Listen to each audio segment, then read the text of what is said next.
Hey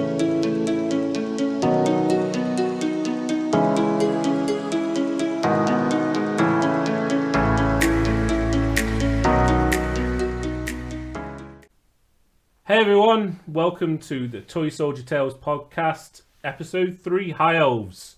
So we've previously done Orcs and Goblins and Britonia, and we're back with Steve. Hello. And a new special guest, Mark. Hello. Hello. So you might know Mark from the Splitfire podcast. Check it out. It's really good. I was on there previously talking about a range of things such as Warhammer 40k, Warhammer Fantasy, tournaments. You know, I was on there previously. So, you know, if you give it a listen, you know, it's worth a go. That's our agreement sorted. There, we are now even. You've promoted my stuff. Yeah, you know, you plug my stuff, I'll plug your stuff, and I will put a link down in the description. This is much more professional than when you came on my channel, because I put all the stuff at the end where nobody listens to it. No, we plugged some stuff at the beginning, so that was fine. I appreciate that. Thank you. It's all learning. But yeah, we're same format as usual. We're going to be talking about the Triple Crown army pack. We've got 3 army lists for you today, all which will be down in the description. 3 varying army lists are all quite different. There are some similarities in them because there's some certain things that are like an auto include. But we've got 3 very different army lists. We've got a very high composition, which is supposed to be soft but isn't. We've got a minus list and we've got one in the middle. So hopefully this give you ideas on how to build your high elves, or what you could be expecting if you do go to a tournament this year. I did say on the previous podcast that there are 2 tournaments this year running the Triple Crown comp 6.5, but there's actually 3. The one, I can't remember what it's called. Smash of Titans. That's it. Smash of Titans is also going to be running the Triple Crown comp as well. So you will, I 100% think you will face some kind of high elf variant at these tournaments. It's not guaranteed. Oh no, it's guaranteed. it's guaranteed. I put people off bringing high elves. Well, I think that's a good thing. That's only a good thing. Right, the high elves get a bad rep. One, because of their lore, but also, because they are a very strong army. I think we've said previously on the podcast that, high elves are just generically good. It's quite hard to take a bad high elf list. You can take less competitive high elf lists, but when you compare that to other armies, Beastmen, Tomb Kings, that kind of thing, then that's a brilliant matchup, isn't it? High elves v Beastmen or high elves v Tomb Kings. Yeah, so it's they're always going to do well. So we'll present our armor lists, and then you guys can have an idea of what kind of things you may be facing or what you might want to take. Also, I'm going to say this now rather than at the end. Please submit any army list you would like for future review on the channel to toysoldiertales@gmail.com, and your army list will appear on the channel. So, shall I go first? I'll go first. On. Yeah? You're right in the middle, so you do it. I'm right in the middle. I'm the middle army list, which people are surprised about. And I've actually gone for something very different to you two on purpose to throw a bit of flavour out there. And this is actually my first time reading an army list on this channel to be reviewed. So this is a +5 high elf list. We have in our Lord's Choice an Archmage, level 4, Book of Hoeth, Talisman of Preservation, and I've opted for the Law of Metal on him, which is controversial, but I can get to that in a bit. For heroes, I've gone with a Lothern Sea Helm, BSB. He's got Shield of the Merwyrm and a Dragonbane gem because I had 5 points left over. And I take a Lothern Sea Helm because it's probably the same with the other guys. He gives you +1 comp score, and he's got a really nifty rule that allows you to reform if you get charged. Can't complain with that. For core, I've got 2 units of 15 archers with musician. I've got 20 Lothern Sea Guard with musician and standard, and 20 spearmen with musician and standard. For special, we've got 27 Phoenix Guards, and they will not be in a horde formation. More like a 6x5. That's got a champion, musician, standard bearer with Banner of the Eternal Flame. We've got 2 units of Shadow Warriors, 5-man, 2 individual tearing up chariots for special, and then moving into rare, we've got 3 bolt throwers, a frosty, and 2 eagles, and that is dead on the nose, 2,500 points. So, what do you guys think? I like the Law of Metal, just in general. So, what's your idea behind using the Law of Metal on this list? So there is an awful lot of shooting in this army. So there's 30 longbow shots. There's 20 bow shots from the Spearmen. There's 10 shots from the Shadow Warriors. There's another 4 shots from the Cheering Up Chariots. And then there's 3 bolt throwers. So that's a lot of long range, strength 3, strength 4 shooting. Yeah? But there's not an which is good at like thinning out ranks here and there, but there's nothing that's good at like punching heavily armored stuff or picking out characters. So I think Law of Metal can do that. It can also boost the Phoenix Guard that the character will be with. Phoenix Guard do need a little bit of extra punch. They come with a 4 ward, so I didn't feel that I needed to, keep them alive more or anything like that because, 50% of any wound scores against them are negated automatically. And the other thing as well is, and I've said this before on the channel, is I always build a list that can try and counter Elorial and the White Lion Horde, which is another high elf list. And nobody takes that list, though. No one takes that list. But the thing about Law of Metal is obviously the nuke spell from Law of Metal. I can't remember what it's called. Final Transmutation. That's it. That's the one. It works. It works against the White Lion Horde. So that's the thought process around this. Is there's a lot of low strength attacks, but there isn't a lot of punchiness where I can like pick out troublesome characters or pick out, Chaos Knights or something like that, so... but it's also got a lot of redirectors, so there's 2 eagles in there, there's a couple of chariots, and there's also a frosty as well, which would be really good at backing up any of like the infantry units as well. But it's +5, so it's not the most competitive list, but I think it's fairly balanced, and, it's got everything you need to have a good game. Yeah, I would agree. And certainly on Thoughts of Metal, when you're reading out a list, I thought, yeah, that synergizes quite well. Because, as you say, you haven't got much anti-armor. The Phoenix Guard and all the shooting would benefit from the armor-piercing spell. Yeah. And when they get into combat, you can always give the Phoenix Guard extra 5-up Scaly Skin, depending on what you've got. But, and then you've also got the Rust spell, which I think is quite underrated for the cost. It does. Yeah, that's a permanent. That's a permanent -1. It's not remains in play. It just strips one layer of armor. So that'll make it easier for all your core to get through people's armor if you start breaking it down.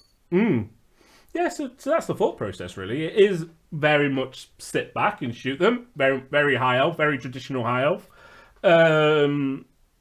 But yeah, it's got things. It's got your chaff. It's got your core. It's got a bit of punch. It's got a bit of a bunker. The wizard doesn't even need to be in the Phoenix Guard. He could be sat in the Spearman bunker behind them or something. So there's plenty of options in there. Yeah, I don't really have much to say else about it. It's just a middle of the road middle of the road army list. Yeah, it's got a bit of everything. Yeah. It's got some chaff. It's got some blocks. It's got some shooting. What's your biggest unit of shooting things? That wasn't very eloquent. What was the biggest unit you've got with bows? 15. 15. Well, no, actually, I suppose Lothern got 20 of them. Yeah. I'm just saying where you would put. It's enchanted blades, isn't it? That's the +1 to hit and armor piercing. Because that'd be quite. If you're hitting on threes normally, and you're hitting on twos, and it's armor piercing. I mean, it's low strength, but it's you need to clear stuff before it gets to you. Yeah, well, I just think it's more about amount of firepower or concentration of fire. I think the terminology is, if you throw, you've got three bolt throwers, you're concentrating on a unit that you've minus their armor save to, and then you throw 18 strength 4 armor piercing shots at them. It's gonna hurt, I think. What are your minuses on this list then? So the minuses, I get -1 from the Book of Hoeth. Yeah. I get -1 from the Frosty. And -1 for the extra Eagle Claw Bolt Thrower. So that's -3. And then I get +1 for the Lothern Sea Helm. +1 for the Sea Guard. +1 for the Spearmen. So that makes 0. +1 for the extra Dispel Scroll. +4 for the Shadow Warriors and Chariots. So that makes it +5. Yeah. That's pretty good, that. Oh, it works out. Like, yeah, you see, like traditionally, I've been, as I said before, I've been to Triple Crown. The last 2 times I've been, I've taken a -7 and a -5 list, and yeah, my aim this year is, if and when I go, to use a positive list and try and change things around, because I'm used to using minusless lists, and it's about giving me an extra character. But if you want to play High Elves, have a strong list, but also don't want to piss off your friends, then this is probably the list for you. Why are you playing High Elves? If that's because you bought Islands of Bloods and you gave half of it to your other friend who played Skaven. comes with the territory. Is there anything on your list then that you think you would really struggle with, or that you don't want to face off against? Yeah, I don't want to play my Nurgle Demon list, but I say that about everything. Nobody wants to play that. Yeah, that I wouldn't want to play. The problem with the Nurgle Demon list is metal's not going to affect it because there's no armor saves in the army, and everything is toughness 4, 5, and 6 or more very quickly. And it doesn't matter about the Frostheart lowering its strength because you're elves. So and most of the stuff's got poison. So that's the army list I wouldn't want to face with this one. Yeah, I would say fast lists as well would give it a problem, because apart from the Phoenix Guard, everything else gets run over. There's not much else there that can really take a half decent unit charging at it and live to survive but past 1 or 2 rounds. So I think quite really fast lists would be a problem. I completely agree. Just looking through it, there's 1, 2, 3, 4, 5, 6, 7, 8, 9, 10, 11, 12, 13, 14, 15, not including characters' units. So there's an awful lot of drops, and so it does have to rely on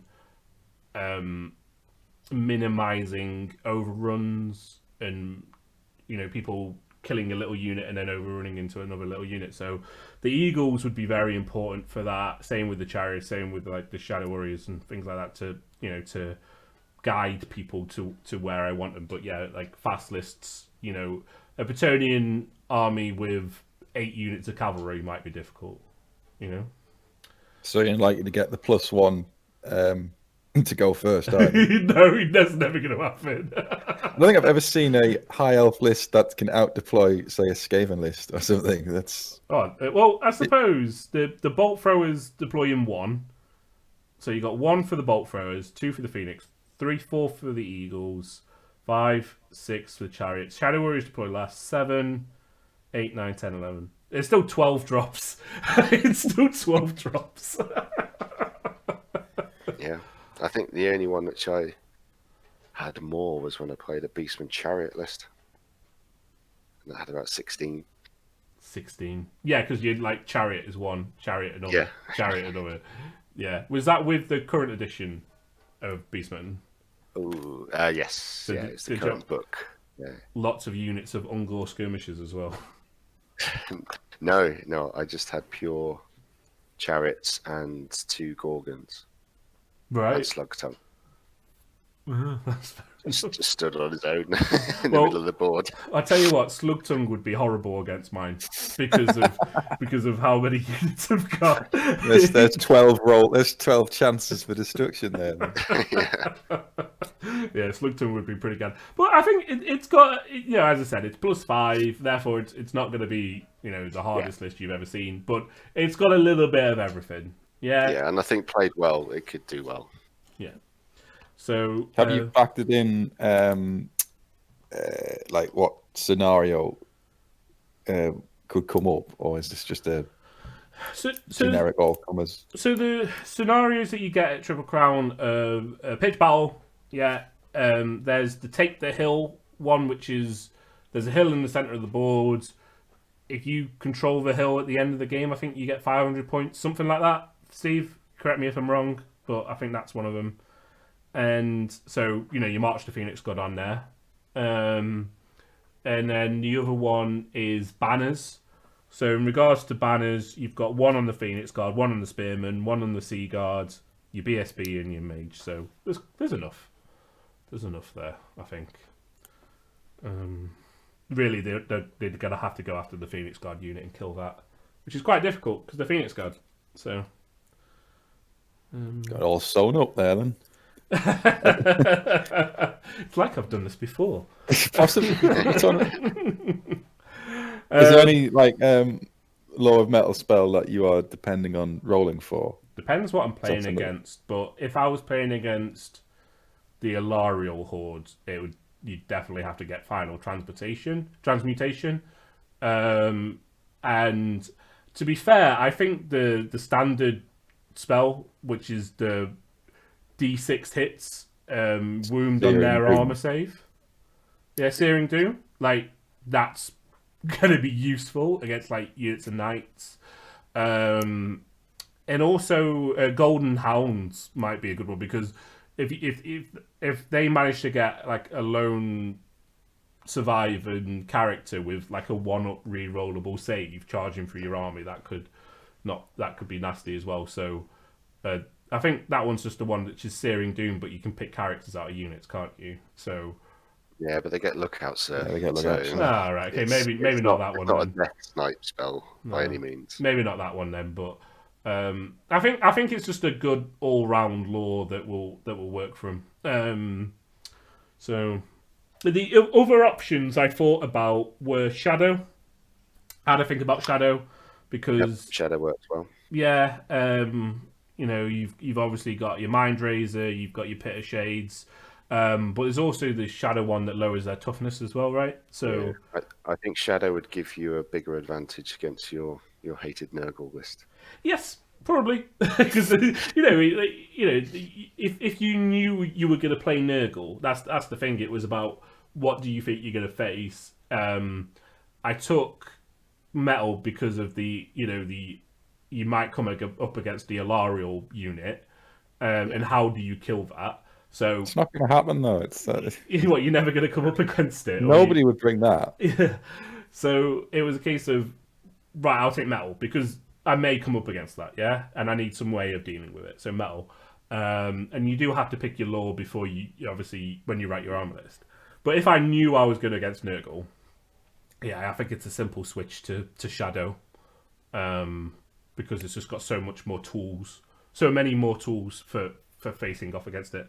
You know, you don't have to worry about armor, you know, or anything like that.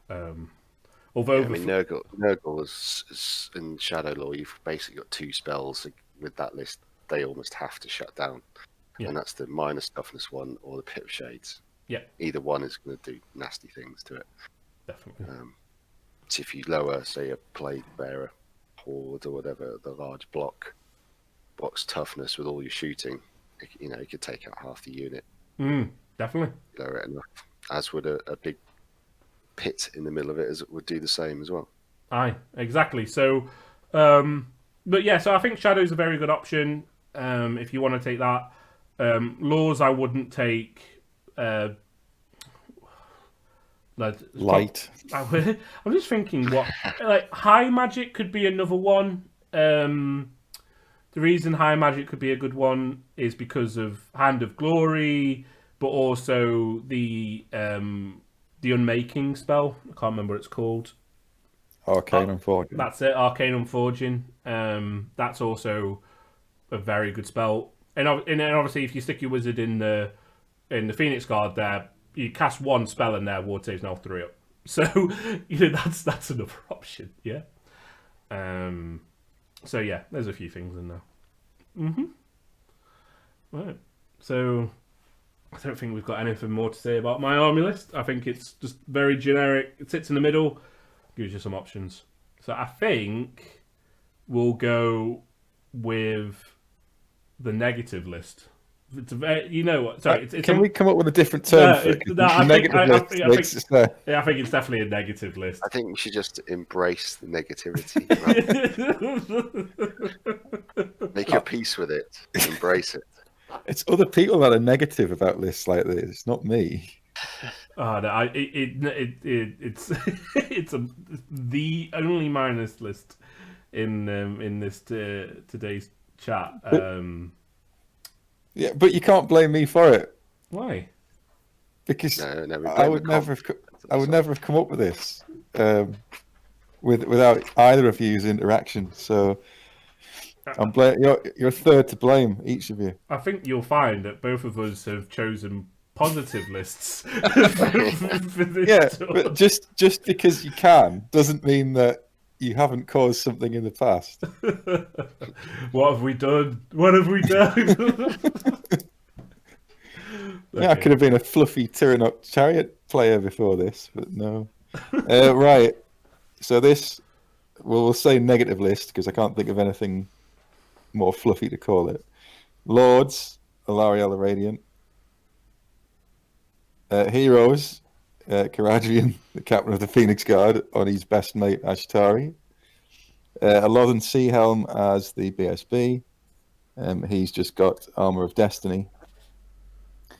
For core, 18 archers with a musician and standard bearer. 5 Valerian Reavers with bow and spear. 9 silver helms with their musician standard bearer. 21 spearmen with standard bearer and musician. In special, predictably, 38 white lions, full command, and there's this obscure magic item I found in the back of the book called the Banner of the World Dragon. You never see that. Which I'm keen to try that out. Rare Frostheart Phoenix. I'm sure I calculated this up wrong, but it's -4 comp. That is -4. Yeah. And the way that's broken down is I've got +6 for no dispel scrolls or items that dispel. There are no duplicates. I've got a Sea Helm and I've got 20 Spearmen, sorry. And the rather lengthier minus list is there's a unit that's between 450 and 599 points. Banner of the World Dragon on a unit standard bearer for -3. The Frosties -1. 26 White Lions is -1. Alariel is -3. And using Ashtari is -1. That's -1. So yeah. It's -4 in total. Can you a couple of questions before we start talking about the strengths and weaknesses of this list? First one is what's the fluff behind this army? Well, I've come up with a very satisfying narrative reason why the Everqueen, the captain of the Phoenix Guard, and a large group of White Lions got together. Yeah. They all just happened to meet each other before a battle. Love it.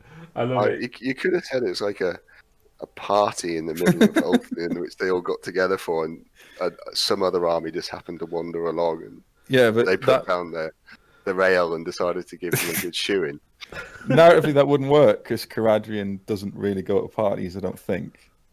So them just happened to meet up. He's great at charades. He's like a mime. That's not doing his dignity very much. Have you seen, as an aside, have you seen Last Action Hero? Yes. Have you seen the bit where his daughter turns up and says, "Hey, I thought you would need a change of clothes and some weapons or something"? It would be something like that. They just turn up for some Deus Ex Machina reason. Yeah. You're needed, and here we are. Yeah. I honestly, if I were to try and pull this off, would be like the White Lions and Sisters of Avalon are on a workplace exchange. So the White Lions are guarding the Everqueen, and the Sisters of Avalon are guarding the Phoenix King.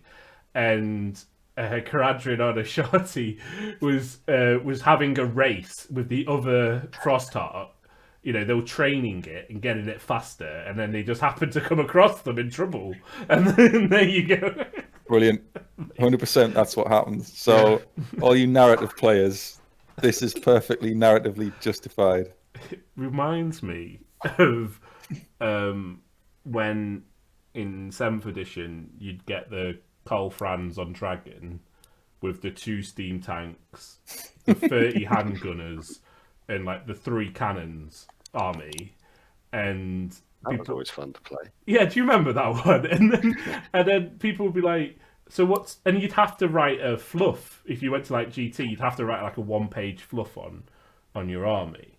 And I remember reading Good Guys, and it was like, Karl Franz was walking through the Drackwall forest with his pet dragon, and with his bodyguard of 2 steam tanks and 30 handgunners. On a hunting trip. You know, he was just wandering through the forest when Beastmen attacked.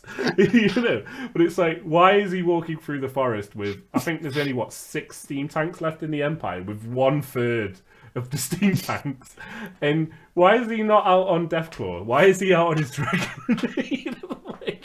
I quite like the laziness involved in it. Yeah, this army just happened to be walking around. Let's not address why they've assembled together. No, we'll skip past that. How you get a steam tank through a forest, I've no idea. Are they really going to waste the Imperial Dragon just on a walk through the forest? Probably not. It's a game made up. It's a made up game. You do whatever they want. But so your list then. I was trying to divert away from the list with the comedy, but no, okay. We're coming back around to it. So you did say at the beginning that you'd never really taken the White Lions before, and it's something that Steve and I kind of introduced you to.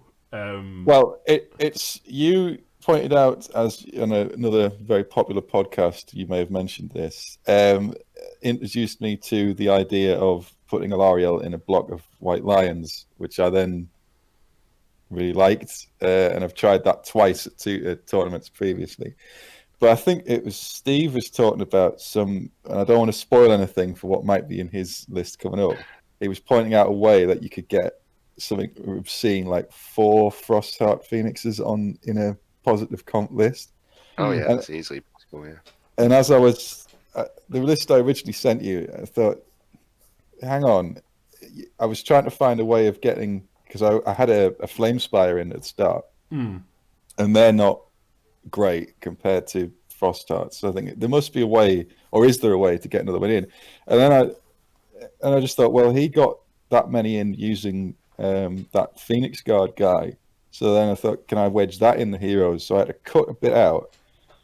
And then, yes, there is actually a way to get the list that I wanted without a minus, I think it was 9 or 10 comp score. So it was sort of a union of 2 ideas that I'd stolen from other places. I can't claim any of this as original. I think though, obviously you're paying the points though for taking a shot. Oh yeah, Like to get that additional frosty, you're paying for the frosty, but also you have to pay for the guy on top. I'm not saying the guy on top is not worth his points, but you are having to spend 400. Is it 400 odd points? it's 420 all in. Yeah, for that hero, so for that hero slot. So, but the you've said you've used the White Lion Horde twice. How have you found it? The hang on, let's have a think. The first time I used it, it was sort of a Death Star off with a Witch Elf Cold in the Blood Death Star, and that was sort of more of a keep it away from that as much as possible and try to get it into the rest of the army, because I didn't fancy because they don't use magical attacks. If you don't get your magic off, it's just a 5-up ward save, and they've got so many more attacks. I was thinking, this is, I don't know. I can't guarantee I'm going to win that fight. The next time it was Wood Elves, and because they've got the White Lion cloak, as I remember, they were pretty all right, because I know they've got the minuses and stuff like that, but it was just a matter of getting them into the Wood Elves, because I think I was saying, where do you point?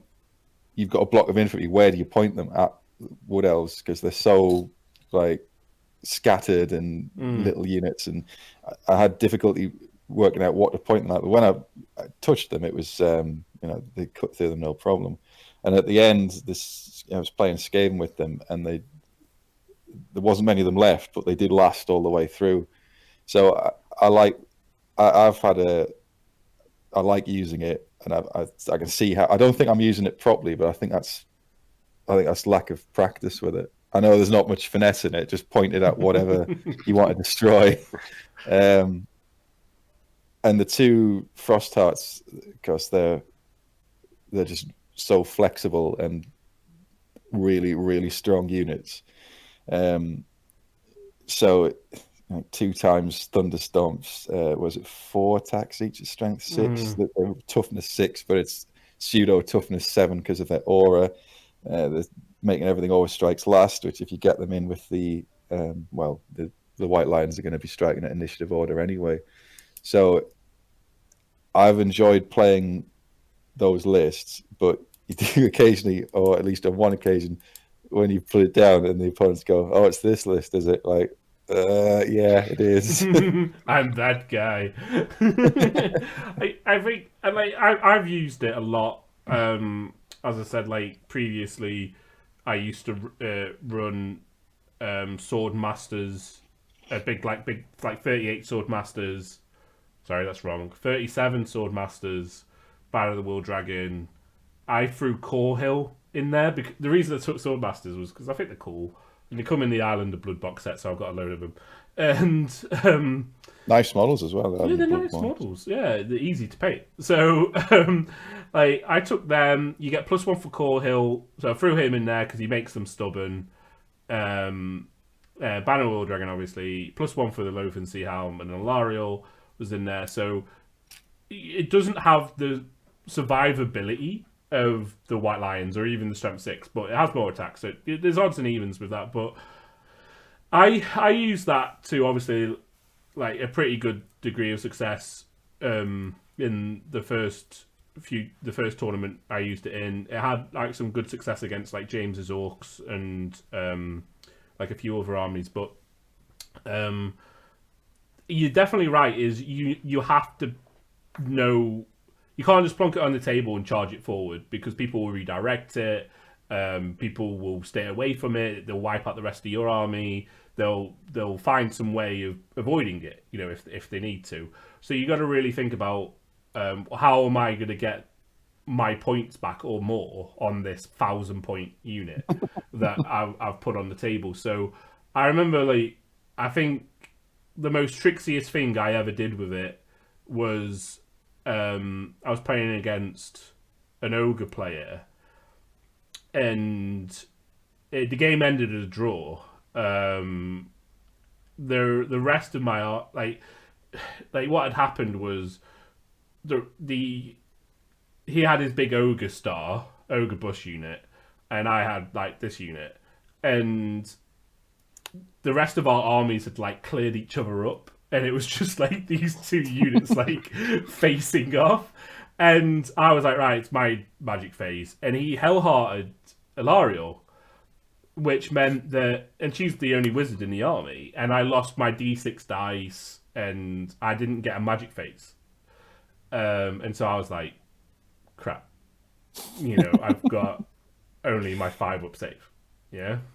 That's a massive week because I've played not tournament, just as a daft. We'll have a 3,000 point army, and it was Ilariel and I think it was 50 white lions or whatever, and they got charged by a Stroller's Runes block of hammerers, and when you just sort of calculate in your head, this isn't going to go well because she didn't get the magic off. She got none of the magic off, so you're on a 5-up ward, and there's the amount of attacks that the hammerers could just kill back. They killed her immediately because you just allocate your attacks onto her, and then so the ward save's gone. So then the unit just gets flattened. Yeah. So that is a big. If you can kill, that's what I'm worried about. If you can get 2 spells off, it's fine. Yeah. But if it doesn't work, or you roll a 2 for your Winds of Magic, and you get blocked or dispel scrolled at the critical moment, like, right. It's definitely like it definitely can hurt you, and I had it, so I was like, oh my god, he's going to charge in, and now in his turn, I've only got a 5-up save. He's going to get his impact hits. He's going to get all these attacks. He's got I think he had a fire belly in there. He was going to come in with his 2d6 strength 4 flame breath attacks, and I was just like, no. And so anyway, he's like, oh, I'm going to charge him, and I fled as a charge reaction. And he was like, what? And I'm like, yeah, I'm going to flee. And so my unit fled. 1,000-point unit electing to flee as a charge reaction. And I fled as a charge reaction. He didn't catch me. And I rallied, cast a load of spells, and he charged me in the next turn, because otherwise I would charge hit him in my last turn. So he charged me, but this time I had my 3-up ward across the unit, and he bounced off. I won combat, and he broke, and I was like, yes, run him down, and he didn't. And it was the end of the game, and I didn't catch him. And because I hadn't wiped out his unit, he still had all these points in this unit that didn't count. And so that's why the game ended in a draw. But at the end of the game, his Gutstar with his characters was running, and my 1,000-point unit was chasing it down. But I ran out of time, and I didn't get the points for his unit. So, which was a shame. But yeah, you do sometimes have to weigh up, like, what am I going to do with this unit and to get the most out of it. That's like that Dark Elf thing, that Dark Elf battle I had. It's probably one of the best games I've played, just because it was so, like, it almost Cold War. Like, you don't want these 2 Death Stars to attack each other because it's not going to end well for any of them. So you've got to sort of distract them while trying to get to the rest of the army. And that was an interesting game, and that was a lot of fun to work that out, because, like, I've got this 1,000-point unit, and I'm trying to keep it away from something else while also going it towards the sort of back line, or get everything round to the back line. And like, this isn't entirely what I expected when that's the first time I used it in a tournament. Like, this isn't what I was expecting. I was expecting just push it up, everything will die, you win in turn 3, and you pack your models up into a tray for the next battle. It's like, that isn't how it works. So yeah, I think it's just more experience with it. Yeah, I know. I think I faced it at Sheffield. No, that didn't happen. This did happen. I'm guessing you're misremembering. Yeah, that was fun. Yeah. Well, that's just an example of, like, you think it's going well, and it is, and then I still lost the battle. Yeah, so it's just turns. But... Do you want to let the people who don't know in on no, they can listen to it on another podcast. It was plus 10k Chaos monster list to Sheffield, led by Kolek, and that had a big block of Throg and his buddies, and That's the guy. yeah, that big unit came barreling towards Throg and his buddies right in their face. So, and I think that turn, you only got one spell off. So I think it was only on a 4-up. So what I did is I just moved Throg out of the unit into around the flank, and the Chimera flew over to the other flank, and I just breath weaponed them on both sides. So you had a strength 5, no armor save template coming in from one side, because obviously, even with a 4-up ward, it's still going to take out a lot because it's hitting so many and wounding on 2s. And then the same with the Chimera, and that's a strength 4, isn't it? So you're still going to chip away some. So I think after all that, there's probably about half left, and then the unit of 12 trolls ran into it, or it ran into the unit of 12 trolls, and the regen and the fact that I could allocate so many tracks on the Lariel, I think she died in the first turn of combat. And then the regen held up, and I just squished the rest of the white lines. So you, I distinctly remember regen being a right pain. Yeah, that helped a lot. But that's like what you were saying on when you were on my podcast. Playing a variety of armies is to your advantage, because I had no idea any of that could happen. Like, I've never really played a Chaos Beast monster list. And I might have done something. Well, I probably would have done something different had I known that was a possibility. And you just don't even think about it. Yeah, I've come up against Throg on the wrong end of Throg a few times, so I know exactly what he can do. I know not to throw a character into him at all, because in a challenge he's brutal. As if he lives, which I think he's got 5 wounds, toughness 5, and regen. He's throwing a 2d6 strength 5 no armor save breath weapon in your face, and that's going to kill most things, most characters. And doesn't he roll on Eye of the Gods or something as well? Yeah. He can be terrifying, which is again why he's got you get negatives for taking him, don't you? I think you get -1 for him. And then a load for his buddies as well. And -1 for his trolls as well. So, yeah, he's very strong. I actually saw a list at Triple Crown where the guy was using Legions of Chaos, and he that's a mix. For those who don't know, it's an amalgamation of like Beastmen, Demons, and Warriors of Chaos. And he took Frog and his buddies, but he threw in a Minotaur Lord, a Doomball or whatever, or into the unit with blackened plate. So the whole unit's obviously got regen, but if you go at them with flaming attacks, they all get a 4-up ward save from flaming attacks as well. So that's just broken, says a L'Oreal Horde player. So he had this like big, huge block of trolls. He was just throwing it down the board. But there's ways around it. Not every, huge 1,000 point unit is unbeatable. There's ways around it. As I said, when I first started like playing with it, I found it quite unwieldy at first, because a lot of your points are like sunken in it, but an experienced player, once you've used it like a few times, you get to know which direction to point your nuclear bomb. So it's and when to strike, I think, is like important.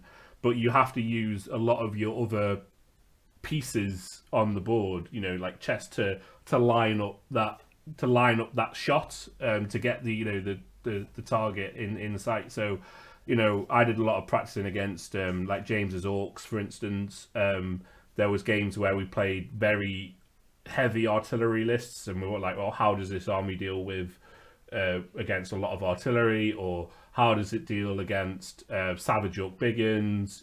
How does it deal with like lots of cheap units like goblins and fanatics, when you've got this really expensive unit, but when you eventually catch a unit and kill it, it's only worth 200 points. So I imagine that's like a huge thing with zombies. If you can, if it gets clagged up with zombies or trash units, like, well, you can slice it up all you like. It's not worth anything. Yeah, that's basically the theory behind my VC list. Yeah. Is that similar to your TNT VC list? We'll get to that one in a future episode. But I think it's obviously a good list, and for -4, it's hitting that sweet spot. You don't want to be in too many minuses, because obviously that's going to affect your tournament end score. So it's in a really good sweet spot. You've got 2 Frost Hearts, you've got Silver Helms. I personally wouldn't take Silver Helms. Sorry, excuse me. I think they're too many points for what they do, but I know you love them. So well, they're painted now, so that's fair enough. I personally wouldn't take them. But what would you swap them with then? What would be an alternative? Well, you've got 1 unit of Archers, 1 unit of Reavers, 1 unit of Spearmen, and 1 unit of Silver Helms, yeah? Yeah. How big is your Arch unit? 18. You could put Seaguard in there, and then that would be a -3. Yeah, if you put Seaguard in, yeah, so no, it's -3. That's a good idea. However, I'd have to paint 20 Seaguards. And I'm not so keen on their models. That's fair enough. It's not like I'm not like ripping it apart. I'm just saying, like, I'm personally, I think there are a lot of points for what they do. However, they are a core unit of cavalry. That's got always strikes first and strength 5 in the charge with movement 9 steeds. So you can't really complain too much. What was in the specials? Oh, the 38 White Lions. 38 White Lions. And this Banner of the World Dragon thing, which nobody's ever heard of. Another... I mean, what you've also got to mention about that list is if you come up against an army that can't deal with it, you're essentially then you've got 1,000 points which you're not going to give up. Yeah. So then it's very hard to lose, because even if he takes out everything else, that's only just over half the army. So you're never going to be 20-0'd. No. Do you hear that, Mark? It's very hard to lose. if they can't deal with that unit. I'm not coming back onto this show. It's just... How do you think? What would you? Have you thought about what you? Get my words out. Have you come up against the mirror matchup yet? No. I've come up against High Elves that were similar, but I can't remember the composition of the army. And it came down to, like, the time ran out, and it was some sort of interaction between the Banner of the World Dragon had gone due to Arcane and Forging, and it was something like, I can't remember what the interaction was. It was like magic attacks v non-magic attacks weren't working. It was some cluster thing there, and I think that ended up as a draw. I can't remember. That was at Sheffield as well. I fell victim to that once. I was in a mirror matchup, and I had my White Lion horde with Alariel fighting his White Lion horde with Alariel, and he irresistible forced Arcane and Forging on my Banner of the World Dragon, and then we ran into each other's units. And because I couldn't escape it, I had to, like, try and get in there and get some points because I was losing badly. And it turned, and I was like, oh my god, my unit's got magical attacks because of Alariel, and he's got a Banner of the World Dragon, but now he's got magical attacks because of Alariel. Which means I don't get my ward save because I only get my ward save against mundane attacks. And I was like, do you want to put some attacks into my Alariel and kill her? And he's like, no, because I couldn't hit him. So that's sort of what happened. Like, he had Banner of the World Dragon. I still had Alariel with no Banner of the World Dragon. So the unit's got magical attacks. So you're getting a 2-up ward against my attacks, but I'm not getting any save. I'm only getting the 5-up ward against the mundane attacks. Yeah, it was something like that. But Yeah, it was a draw in the end, I think. It's very hard, but like in other games, I've had it where, you know, I've played a few mirror matchups with it, and it is down to that Arcane Unfortune who gets Arcane Unfortune off and kills the other banner, which is a shame. The rest of the just list move Solariel out of the unit if that happened. Not when he's got. I did think about that, but he had 2 Frost Hearts running around. All right. I had nowhere else to put her in the army. I was like, as soon as she leaves this unit, she's going to get run down by a Frost Heart. It's less than ideal. But like the rest of it, there's not much in the way of redirectors. There's just the Illyrian Reavers. The unit of Spearmen who can, I don't know, stand around. Yeah.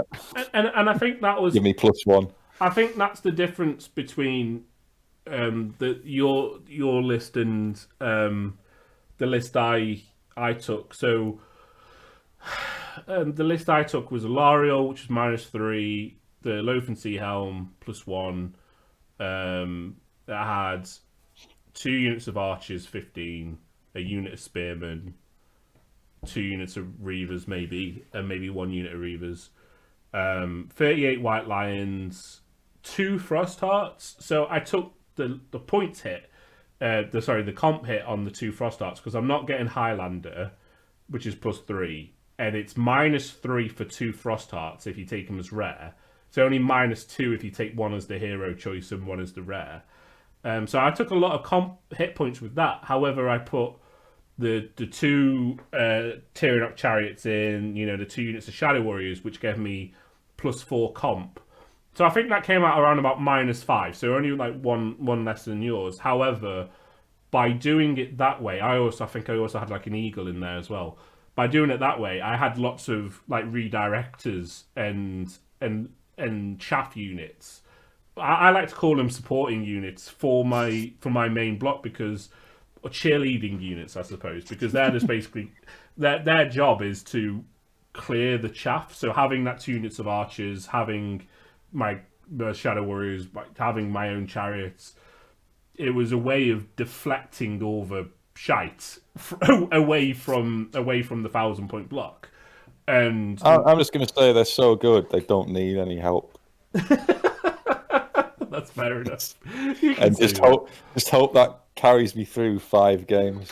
Yeah, I think. But what you remember though is Ashtari and Kadaran.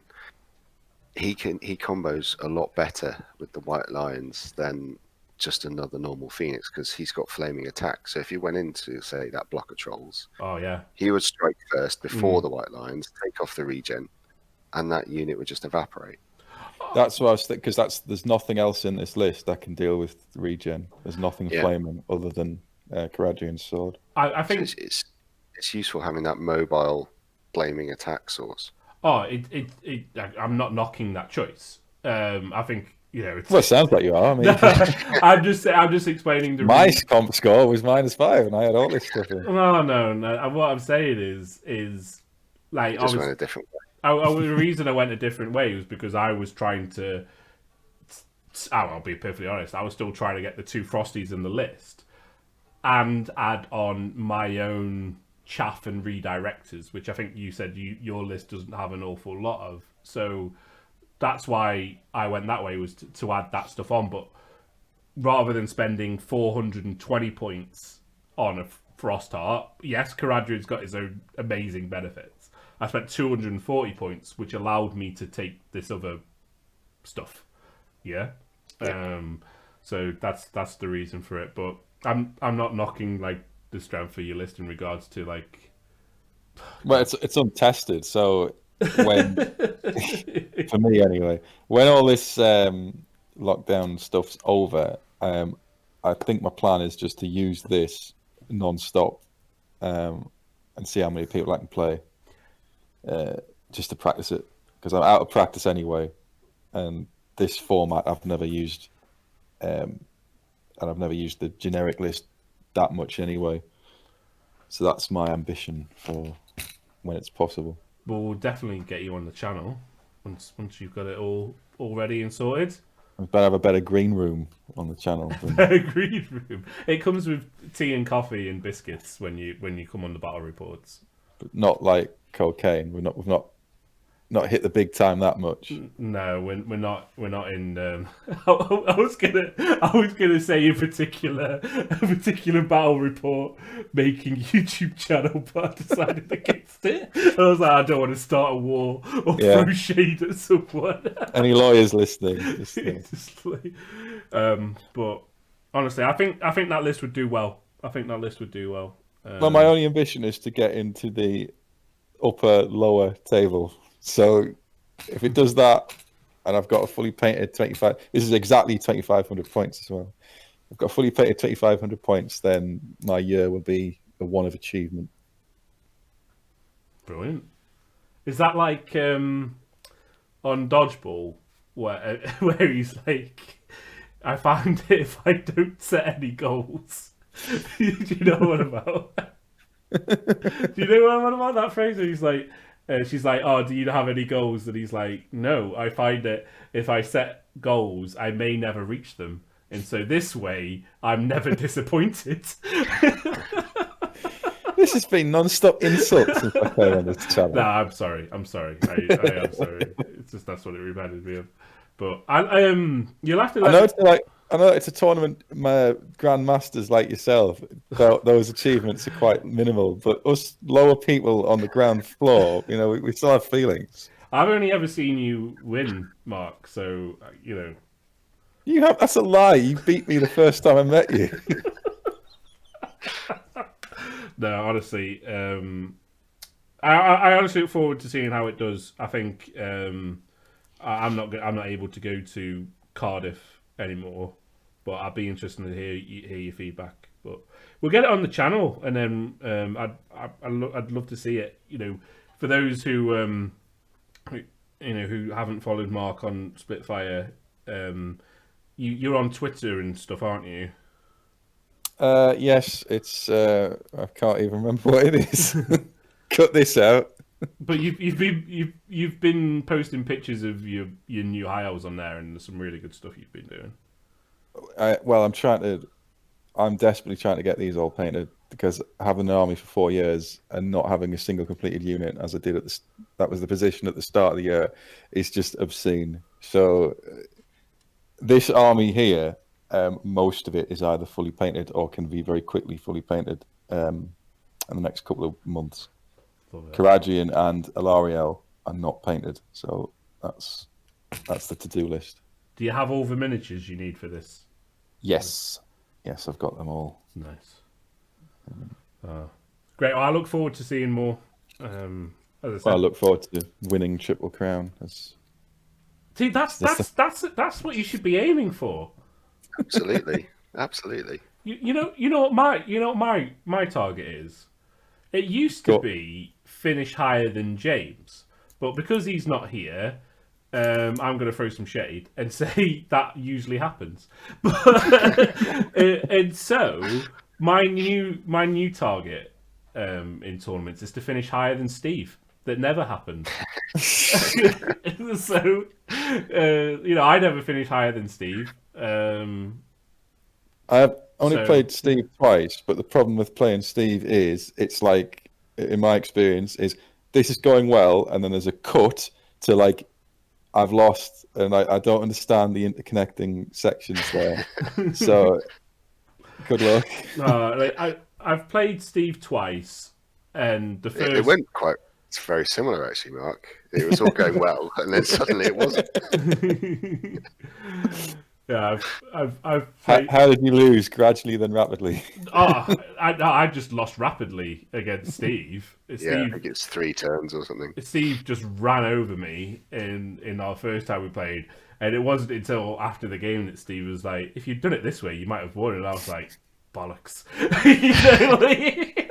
I like that. I like that crushing someone and pointing out there was an easier way to win here. And so I was quite happy to get revenge in on the channel, but we've been to two tournaments together, Steve, and Steve's won both of them. Yes, that's right. Yeah. So, yeah. Right. So my aim is to finish higher than Steve, no matter the cost. Even if that involves me going to a tournament and him not going, I'm still going to take that As a moral victory. as a win. I finished higher than you, Steve. So I think that's what we should do with you, Mark. I think you're going to go and you're going to win Triple Crown first time. Well, that's my new goal, and you heard it here first. And all elements of it, the painting side of it, the comp side of it, and the game side of it. Well, certainly for Cardiff anyway, I would only be looking to finish top half. So I'm not taking a list really that's capable of winning. So I'll just be looking to finish top half. Cut to him getting a massive trophy with first written on it. Because that's what it's like to play him. Yeah, we'll just be careful. If anyone who's listening, be careful with Steve. He's got a lot of tricks up his sleeve, but he's not cheating. If you think it's going well, that's about the point your army is about to disintegrate. Top tip there. I think that's time to segue on to... Yes, moving on. On to Steve, your army list, please, sir. Yeah. This was a +10, but it's now a +9 with the latest comp. So, in the Lord section, I have an Anointed on a Frostheart, and he's got very basically a Charm Shield and the other Trickster Shard. Nice. Then I've got Kadarin on a Shtari in the hero section.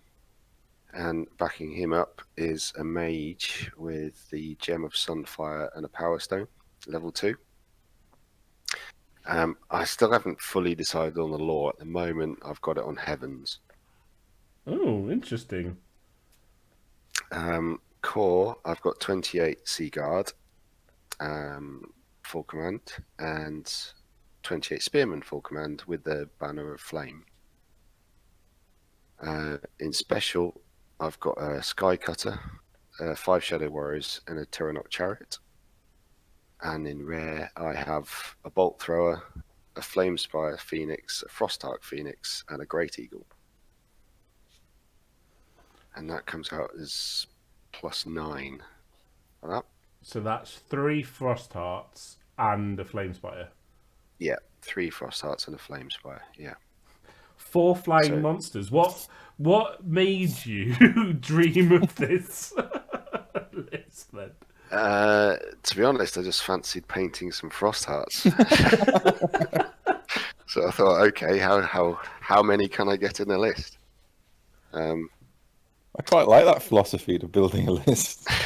It's generally what I go for, because like my +10 beast list, which I'm painting at the moment, is mainly around I want to paint a big ass giant. It's how my entire Warhammer 40,000 Knight army occurred. Just I like the models, I want to paint them. Yeah, that is my 40k army. Yeah, it's just models I want to paint, and so that's how that started. I quite like having reasonable sized blocks, even not hoardy ones, but not small. So 28 is it? Did you say? Yeah, 28. I'll run them in 7 wide. That's how I usually do it. 7 wide, 4 deep. So it's got a bit of shooting in there. It's got a bit of magic. It's got some anti-chaff stuff. And it's got a few diverters. It's got the... So this Not that it necessarily needs diverters, because most of the points are flying around. So there's nothing really to divert from, is there? So... You just fly over things. I have a thematic question for you. Mm. I assume the Anointed is the general. Yes. Why is Caradrian taking orders from his inferior? Maybe they drew sticks and he drew the short one. Hooray! There's a satisfying narrative piece. It's a training exercise. Oh, So right. Rock, paper, scissors. Caradhrin's actually training him to lead armies, and Oh, okay. this is his field test day. Yep, good enough for me. Lots of work-based fluff. Oh, he's on a work-based assessment. He's Is in he? a work-based assessment. Caradhrin is there just assessing him. Ticking the box, is it? Yeah. And he's like, the guy's like at the end, can you provide me feedback? It's like, Tell me about a time you challenged forces of chaos that you didn't like. A tick. Nice. You've got one. I was looking at the list here. 1, 2, 3, 4, 5, 6 flying units. Yep. 6 flying units. So you're going to be picking your charges. But the thing is, you've got 4 flying monsters in there. 3 of them of which have got a ward save. Now, everyone knows that Frost Hearts. I've said this, I think, in a previous battle report, that I think Frost Hearts, for their points, are probably the best monster in the game. Based upon what they do, the flying, ward save, strength, toughness, all that. And so when people compare monsters to monsters, top tier is a Frosty. You've somehow managed to get three of them in the list and keep it positive. But you've obviously made sacrifices in areas to do that. So I think my first question is like how I think looking at your choosing of magic items, how come you chose Heavens for your? Couple of things. It's got a bit of range to it. There's quite a few spells there which can do range damage, but mainly because I'm guaranteed the sig spell. And if you've only got a level 2, I tend to look at which lords have a good sig spell and work well with the army, because that's the only one you're guaranteed. So Sharp Blizzard's great. So yeah, it's brilliant. And so if I slam a couple of Frost Hearts into a unit and I Shard Blizzard it, then not only are they -1 strength, they're -1 to hit, and probably because it's monsters, they'll be steadfast, but they're testing on -1 leadership as well, which helps. Now, I'm not saying it's going to break them, but it might help. So there's that synergy as well. Plus, there's just a few nice spells in Heavens which I quite like. I mean, I do like the Sig spell. I'd always take that. But then you've got the Lightning spell is really good. The D6 Strength 6. If you roll that, Comet is always nice, just to put into an area of the board where people don't really want to go anymore. Does Gem of Sunfire work with Comet? No, but they're going to sit in the Spearmen, so when the Spearmen charge in, you activate the gem and all the Spearmen are +1 to wound. Ooh, yes. Yes, okay, I see now. +1 to wound on all the bearer's spells, shooting and close combat attacks. It's the bearer's spells, not the unit. I thought it worked for the unit. Oh, I've got it written. Well, on Battlescribe it says on all the bearer's spells, shooting and close combat attacks also is mount. Rolls of 1 still fail. I'll double check that, because I haven't read the book, to be honest. I just thought, oh yeah, that works on flaming attack. I won't read the book, but I'll take 3 Frosties. Yeah. And so I chucked that in for that reason. But if that's not the case, I'll just take the ring, the cane ring. Ring of Fury. Yeah. And find a few extra points somewhere to put that in as a bound spell. I think you've got some really good options there. Mark, were you going to say something? Sorry. This is, I was saying, what do you pointed at the problem with the Death Star White Lion thing? I think this would be the same thing, because you can't really point it at the flyers because they're going to fly away. And what's left? 28 Sea Guard? What's that worth? Well, they're both worth about 300 points each. The Spearman and Sea Guard. And in the meantime, I assume they're going to fly around and destroy the rest of your army. So that would be an interesting one for a Merwyrm. Against that White Lion thing, I would fly around, try and kill the rest of the army, and then in the later turns, put one on each flank. So you can't reform. So you're only getting a few attacks, and then you get all the thunderstomps and everything that goes into it. They're not magical attacks, are they? Frost hearts, are they? No. Don't think they are. No, they're not. And you're only getting strength 5 attacks back against them. Yeah. Yeah. So that's wounding on 5s. Is that right? Yeah, it is. Isn't it? Yeah. You're hitting on 4s unless he's got an Ice Shard Blizzard on you, and then you're hitting on 5s, wounding on 5s. Yeah, that's one of those lists that I will be thinking, what do I point this army at? Yeah. What don't you want to play, Steve? To be honest, cannons. I'm not. Yeah. My null list, but that's just such a daft list. No one's going to take that apart from me. Is it? So, to be honest, there's not really much I'm too bothered, because cannons, yes, but generally because of the comp, you're only going to see 1 or 2 cannons in the list, and they're not going to down 2 Frostharks in one turn. They're probably down 1, but I doubt they're down 2. You'd have to roll really well to down 2. So it's what's it called? A target saturation. Right? Yeah, exactly. What do you shoot at? Yeah. So if you run all of them up the same flank or what have you, 2 or 3 are going to get home. So that's it'll be a big problem. But then the cannon would probably only last 2-3 turns anyway, because that's what most Sea Guard will be shooting the entire time. So I don't think there's a list which, obviously you've got the Nurgle Demon Prince, is the 3-up ward Chaos Lord type flying around, and then you've got the big Throg troll blocks, which would be really hard because of the regen just to get through, and it haven't got Thunderstomp, etc.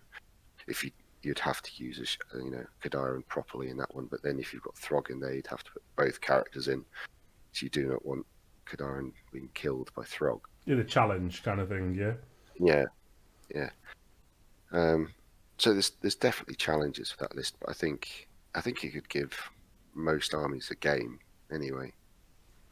And that's all I really try and build lists around. As long as I've got a chance against most things, I'm happy with it. It's definitely got everything you need. Yeah. I think Dark Elves probably would be my worst matchup. Any particular Dark Elf list? Hold on, let me get my pen. To be honest, most of them, mute. because most of them they're either really fast with Warlocks, lots of Warlocks, Dark Riders, etc., or you've got the Witch Elf Horde, which is poisoned, which would take down all the monsters quite easily. So you wouldn't want to stick them into that at all. So there's a lot of things in Dark Elf lists I couldn't catch, or I wouldn't want to go into anyway, and then they would have a lot of damaging magic, which would just slowly chip away at me, and all the shooting. Warlocks, for example, they were just that magic missile, Doombolt. It's Doombolt spam, isn't it? Yeah. They would just Doombolt me off the board. They did. Was that 4d6 strength 5 hits on the big one? The big ones, yeah, 46.5. Yeah, it's horrible. I was just thinking about James's dwarfs. His gun line. Yeah, with his 2 rock lobbers, his 2 doom divers, his squig lobber, and then he's got like the big block of trolls, and then he's got the big block of Savage Oak Biggins. Just wondering, that'd be an interesting matchup, I feel. Could be. It could be. It would depend how well his war machines did early doors, because I wouldn't be too bothered about a Doom Diver, if I'm honest, because it wouldn't really harm the Frosties too much, unless you rolled really well, because it's only strength 5. It might hit the riders on on the Lord and Hero one. Yeah, but it's distributed as shooting, isn't it? So Yeah. you'd have to roll high enough to hits for them to distribute enough onto the rider. So I wouldn't be worried too much about that. It'd be more the rock lobbers, and then dealing with the savage orcs would be very similar to how I deal with the white lion horde, except it might be slightly easier in a way because they're less strength. Oh yeah, they're only strength 5, so they need 6s to hit you. Yeah. So Yeah. it might be easier that way. Interesting. Well, I'd look forward to getting that one on the channel as well. I think people would like to see that matchup. Actually, what might be hardest actually is my Bretonian list. I think we discussed that wouldn't be a particularly good matchup for me. How come you're picking all your charges though, right? Yeah, but it wouldn't matter. Everything I go into would be steadfast with a 2-up armor save, which I can't thunderstomp. I'd eventually get combat resed out. Oh, you don't have enough attacks to get through the ranks, do you? No. Interesting. And it's because you've got 9 units of cavalry. Yeah. Yeah. Yeah, that's it. And I've got enough there to take out the rest of the army fairly quickly. So then, they'd have to go out after the trebs, I suppose, because I might get lucky and take out one with a treb. Well, that's it decided, Steve. We'll have you play you on the next edition of Toy Soldier Tales of our reports. We've got Steve playing Steve. But yeah, that'd be a good matchup as well. But you're not tempted to take this to any tournament then, though? Not at the moment. It's only half painted, so it's more of a painting project, to be honest. And it was just like, oh, let's see how many phoenixes I can get into a list and make it fun. But, I think for Cardiff it'll be the Vamps or the Bretonians because I've got them painted. I'll take the Vamps if I want to bore people to death, and I'll take the Bretonians if I just fancy a laugh and have fun in the middle tables. That's fair enough. I think I like the bore you to death pun while she's in Vapid. But I think with this one, because obviously like the first game you're paired up against someone who's got like equal to or one above or one below comp. Like someone's like, oh, I've taken a nice fluffy +9 dwarf list with no guns. That kind of thing. Well, you can get a nice 4 phoenixes. +9 dwarf list with all the guns. Well, one of each gun, quite easily. Yeah, but it's it's just what I mean. It's just something like nice and then you rock up with 4 phoenixes. 4 phoenixes and be like, hey, let's play. But this is a tournament though, so everyone should be cutthroat, brutal army list building, surely. No. Let's look at my list, my nice +5 list. That's not cutthroat at all. No, I think it's definitely entertaining. It's not a list that you're going to see anywhere else. I'm trying to think of other armor lists in 2,500 points where you've got 6 flying units, 4 of them being flying monsters. I think my Chaos army only had 3 flying monsters, one of those being a demon prince. Is meeting engagement a one that Triple Crown does? The diagonal one? No, don't think so. I was going to say, because that's only got, I think, is it 9 inches between deployment zones? I think it's 18, but it's quite feasible to get a turn 1 charge off. It's only got about 8 and 3 dice. You line up 4 phoenixes and turn 1 charge it, they'd probably make it. It's Battle Line, Watchtower, and Blood and Glory, but it's not Watchtower. It's the Controller Hill. So you play game 1 is Battle Line, game 2 Watchtower, game 3 Battle Line, game 4 Blood and Glory, game 5 Battle Line. Yeah. So for Blood and Glory, then, how many banners does this list have? Not many. It's got 2. 2. So you get It's two, got- 2 for your general and 2 for your infantry units, yeah? Yeah. There's no BSB. No BSB. No. So if you lose 1 banner, you don't lose the game, but you give up 500 points, don't you? Yes. Yeah. I mean, when I took the Chaos list, I was auto broken with that list. So, I'm kind of used to that. I'll play 500 points down. Let's do it. Let's play. It's like the opposite of the Tomb King, isn't it?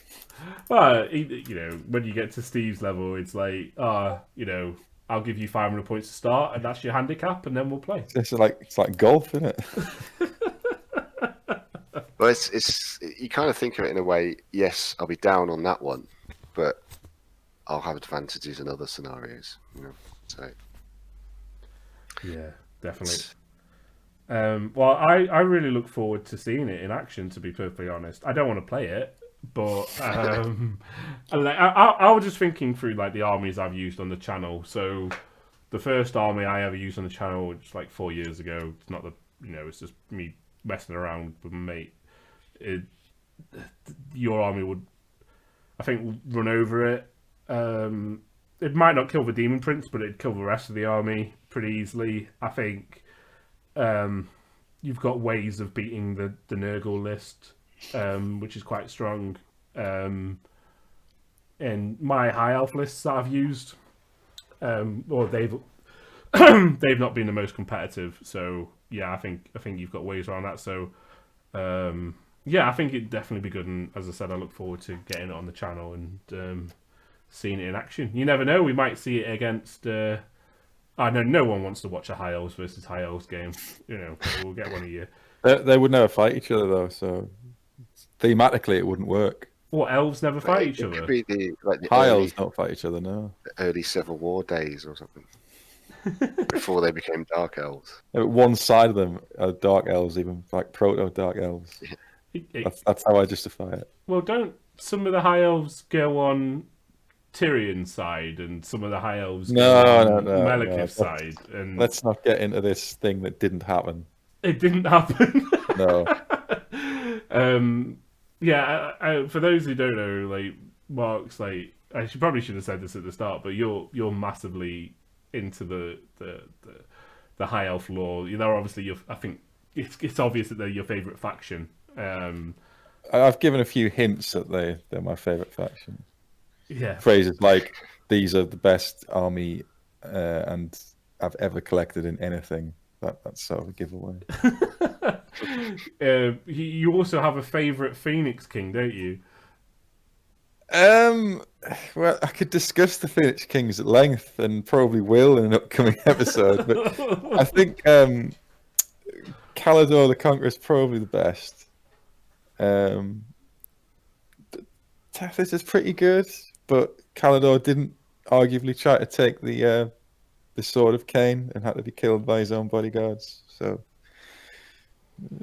see, do you know what he's on about, Steve? No. I don't even. All right, armor lists. if you look at YouTube analytics, when it says there is a dip in your audience here in the graph, that's that bit that I've just talked about. Oh no, well, I'm gonna close up now anyway. But honestly, thank you, Steve and Mark, for joining. Really Anytime. Appreciate your time. You're welcome. It's been a pleasure. Yeah, and Mark, if you ever want to collect a different army, we'll get you on that episode as well. If you like to be on in the future. Different though. I like High Elves, so I have a Tomb King army in storage, which I will at some point dust off. Let's see. There we go. That's a gold mine. That is. I did once take a virtually all core High Elf army to a tournament once. That was good fun. Did you win? No. I think I lost my third or fourth game, but this was back quite a few years ago now. If you remember the previous vampire book had that magic item which gave the vampire's weapon skill to a unit nearby. Yeah. and you gave him the fencer's blade, so that unit had weapon skill 10. So I lost to that horde of ghouls, weapon skill 10 ghouls. That was the list I lost against. Oh, wow. I was, I think, 5 large blocks of spearmen. That was the mainstay of my army, with some archers, and a level 4 on shadow. Wow. Wow, those were the days. But honestly, the weapon skill 10 goals, sorry. But, thank you both for coming on. And thank you those who have stuck with us through the episode. As I said, the army lists are going to be down in the description for your perusal. Please comment on what you think. And also tell us what you'd like to maybe see on the next episode we discuss, what armor you'd like to hear. As I said, we've already done Bretonnian and Orcs and Goblins, so we probably won't be doing them for a while. Again, if you want to send your armor lists through to toysoldiertales@gmail.com, look forward to seeing what you guys have got out there. Maybe, show us something that we haven't seen before. I'd be really interested. Follow us on Twitter and Instagram. I've actually got my painting mojo back, where I've painted 2 units in the last week or so. So I think on the painting board at the moment, painting table at the moment, we've got more Dark Elf crossbowmen and some more ogres to get some Dark Elf army and an ogre army on the channel. So again, thanks, Steve. There's nothing you want to plug, right? I don't think so. No, nothing I want to plug. Cheers. Mark, now's your time. It's all in the box below. I'm on Twitter, I'm on Instagram, where I spam all the high elf and knight pictures, and I'm on YouTube for my less crunch, more fluff based podcast episodes, but there again, mostly fantasy, high elfy. If you want to have a look. Do you know what's the topic for your next podcast? No. I haven't thought that far ahead. That's fair enough. But honestly, folks, do listen to it. I've been listening to it, and I really enjoy it. So if you need to get some painting done and you want to listen to some Warhammer podcasts, then obviously ours is out there. But if you want something a bit more lore based, a bit more fluffy based, then obviously check out Splitfire on YouTube. If you like long form, that's it. If you got a spare 2.5 hours, that's the kind of thing. It's good for listening to while you're painting. Yeah, that's the best spin on it. You know what? Sorry, something just really distracted me there. I was looking at the picture on the screen, and Mark and I have got exactly the same eyes. On the thing. So, on that point, yeah, anyone who actually knows what I look like, that doesn't resemble me at all. But I put minimum effort into that avatar, so that's what people will know you as now worldwide. So thank you everyone, and look forward to hearing from you soon. Bye.